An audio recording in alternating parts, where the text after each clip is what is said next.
നമസ്കാരം. സിനിമയിൽ എത്തുന്നതിന് മുൻപ് തന്നെ നിറയെ ആരാധകർ സ്വന്തമാക്കിയ താരമാണ് പ്രണവ് മോഹൻലാൽ. തുടക്കത്തിൽ താരപുത്രി എന്ന ലേബലിലാണ് പ്രണവ് അറിയപ്പെട്ടെങ്കിലും പിന്നീട് സ്വന്തം വ്യക്തിത്വത്തിലൂടെ പ്രേക്ഷകരുടെ ഇടയിൽ ശ്രദ്ധിക്കപ്പെടുകയായിരുന്നു. അച്ഛന്റെ പണത്തിനും പ്രതാപത്തിനും ജീവിക്കാത്ത തന്റെ സന്തോഷങ്ങളെ മുറുകെ പിടിച്ച സിനിമകളെക്കാളുപരി യാത്രകളെ പ്രണയിച്ച യുവതാരമാണ് പ്രണവ് മോഹൻലാൽ. ഇന്ന് സിനിമയിൽ ഉള്ളതിനേക്കാൾ പ്രണവിന്റെ യഥാർത്ഥ ജീവിതത്തെ ആരാധനയോടെ നോക്കിക്കാണുന്നവരാണ് പല യുവാക്കളും. പ്രണവിന്റെ ഓഫ്ലൈൻ ചിത്രങ്ങൾ പലപ്പോഴും ചർച്ചയാകാറുണ്ട്.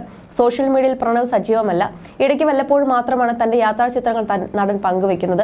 മോഹൻലാലിന്റെ മകനായ പ്രണവ് വളരെ കുറച്ച് സിനിമകളിലെ അഭിനയിച്ചിട്ടുള്ളൂ. കരിയറിൽ ഒറ്റ ഹിറ്റ് സിനിമ മാത്രം. എന്നിട്ടും പ്രണവിനുള്ള ആരാധക വൃന്ദം അമ്പരപ്പിക്കുന്നതാണ്. പ്രണവ് സിനിമകളിൽ സജീവമാകണമെന്ന് പ്രണവിനേക്കാളും ആഗ്രഹം ആരാധകർക്കാണ്. എന്നാൽ സിനിമാ ലോകം താരപുത്രനെ മോഹിപ്പിക്കുന്നില്ല. യാത്രകളോടാണ് പ്രണവിന് ഇഷ്ടം. ബറോസിലൂടെ ആദ്യമായി സംവിധാന രംഗത്തേക്ക് കടന്നിരിക്കുകയാണ് മോഹൻലാൽ. ചിത്രത്തിന്റെ പ്രൊമോഷൻ തിരക്കുകളാണ് താരം. നടി സുഹാസിനിയുമായുള്ള തമിഴ് അഭിമുഖത്തിൽ പ്രണവ് മോഹൻലാലിനെ കുറിച്ച് നടൻ പറഞ്ഞ വാക്കുകളാണിപ്പോൾ ശ്രദ്ധ നേടുന്നത്. പ്രണവ് അവന്റെ ജീവിതം ആസ്വദിക്കുകയാണെന്ന് മോഹൻലാൽ പറഞ്ഞു. സ്കൂളിൽ ഞാൻ ബെസ്റ്റ് ആക്ടർ ആയിരുന്നു. പ്രണവും അതേപോലെ തന്നെ. 6ാം ക്ലാസ്സിൽ പഠിക്കുമ്പോൾ സ്കൂളിലെ ബെസ്റ്റ് ആക്ടർ ആയിരുന്നു. പക്ഷെ പ്രണവിന് അവന്റേതായ ജീവിതമുണ്ട്. അവന് ഒരുപാട് സിനിമകൾ ചെയ്യാൻ ഇഷ്ടമല്ല. യാത്ര ചെയ്യണം. ഇടയ്ക്ക് വന്ന് ഒരു സിനിമ ചെയ്യും. അത് പ്രണവിന്റെ ചോയ്സ് ആണ്. ഞങ്ങൾക്ക് അതിൽ പ്രശ്നമില്ല. അവൻ ജീവിതം ആസ്വദിക്കട്ടെ. ഡിഗ്രി പൂർത്തിയാക്കിയ ശേഷം ഇഷ്ടമുള്ളത് ചെയ്യൂ എന്നാണ് എന്റെ അച്ഛൻ എന്നോട് പറഞ്ഞത്. പ്രണവിന്റെ പ്രായത്തിൽ എനിക്കും യാത്ര ചെയ്യാൻ ഇഷ്ടമായിരുന്നെന്നും മോഹൻലാൽ ഓർത്തു. പ്രണവിനെ കുറിച്ച് അഭിമുഖത്തിൽ സുഹാസിനിയും സംസാരിച്ചു. പ്രണവിനൊപ്പം അഭിനയിച്ച ശേഷം നിങ്ങളുടെ മകൻ നല്ല ആക്ടറാണ്, നന്നായി പെരുമാറുന്നു എന്ന് പറഞ്ഞപ്പോൾ ഞാൻ അങ്ങനെയല്ലേ എന്ന് താങ്കൾ ചോദിച്ചിരുന്നെന്ന് സുഹാസിനി മോഹൻലാലിനെ ഓർമ്മിപ്പിച്ചു.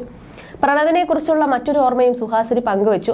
മണിരത്നം മമ്മൂട്ടിയോട് കഥ പറയാൻ അദ്ദേഹത്തിന്റെ വീട്ടിൽ പോയി. ഒരു ചെറിയ പയ്യൻ അങ്ങോട്ടേക്ക് വന്നപ്പോൾ ഒരു വടിയെടുത്ത് അവനെ ഓടിച്ചു. ആരാണ് ആ പയ്യനെന്ന് മമ്മൂട്ടിയോട് ചോദിച്ചപ്പോൾ അവൻ പ്രണവ് മോഹൻലാലിന്റെ മകനാണെന്ന് പറഞ്ഞു. മണി ഷോക്കായിപ്പോയി.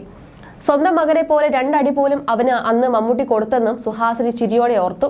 ഇത് കേട്ട് മോഹൻലാലും ചിരിച്ചു. മലയാള സിനിമാ രംഗത്ത് അഭിനേതാക്കൾ ഒരു കുടുംബം പോലെയാണെന്ന് നടൻ പറഞ്ഞു. മലയാളത്തിൽ ഞങ്ങൾ ഒരുപാട് പേര് പരസ്പരം വ്യക്തിപരമായ പ്രശ്നങ്ങൾ സംസാരിക്കും. ഞങ്ങളെ കൊണ്ട് പറ്റുന്നത് പോലെ സഹായിക്കുമെന്നും മോഹൻലാൽ പറഞ്ഞു. പൃഥ്വിരാജുമായുള്ള സൗഹൃദത്തെക്കുറിച്ചും മോഹൻലാൽ സംസാരിച്ചു. പൃഥ്വിരാജിന്റെ അച്ഛനൊപ്പം ഞാൻ വർക്ക് ചെയ്തിട്ടുണ്ട്. അമ്മ എനിക്ക് സഹോദരിയെ പോലെയാണ്. ചെറുപ്പകാലത്ത് അവിടെ താമസിച്ചിട്ടുണ്ട്. ഞാനും പൃഥ്വിരാജും ചെയ്ത ലൂസിഫർ കൾട്ട് സിനിമയായി മാറി. പിന്നീട് ബ്രോഡാഡിസ് എന്ന സിനിമ ചെയ്തു. ഇപ്പോൾ ലൂസിഫറിന്റെ സീക്വൽ ചെയ്യുന്നു. ഒരുപാട് സിനിമകൾ സംവിധാനം ചെയ്യുമെന്ന് അദ്ദേഹത്തിനില്ല. ലൂസിഫറിന് ശേഷം പല ഭാഷകളിലായി നിന്നും എൻക്വയറി വന്നു. പക്ഷേ ചെയ്തില്ല. ഒരു അഭിനേതാവിനെ എങ്ങനെ ഉപയോഗിക്കണമെന്ന് അദ്ദേഹത്തിന് അറിയാം. എല്ലാവർക്കും അതുണ്ടെങ്കിലും അദ്ദേഹത്തിന് പ്രത്യേക കഴിവുണ്ട്.